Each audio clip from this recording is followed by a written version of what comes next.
This is Math 99, practice test number 1, problem number 12. And we are supposed to solve this equation.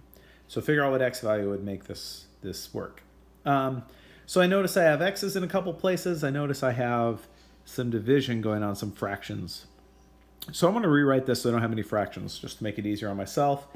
And if I think of a common denominator, the thing that both x squared and x will go into is x squared. So I'm going to multiply both sides by x squared. So I'll multiply this by x squared.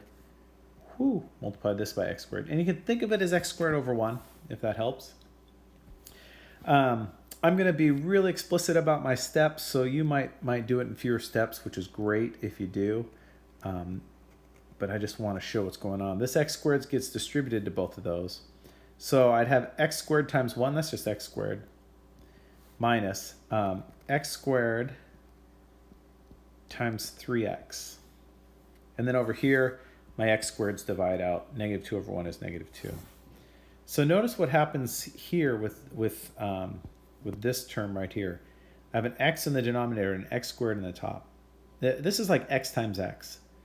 So I could think of this as x times x. If you don't see it, one of these x's divides out one of those x's. So I'm left with 3x. It's not squared anymore because one of them got divided out. Equals negative 2.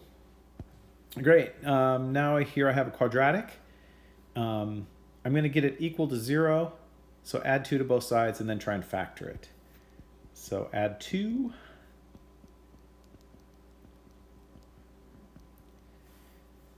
And as I go to factor this thing, things that multiply to 2, add to negative 3 would be negative 2 and negative 1.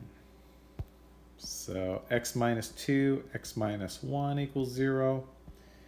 So that means that x would give me 2 or 1. And if I plug either of those back in, I'm safe. I wouldn't be dividing by 0. So there's my answers.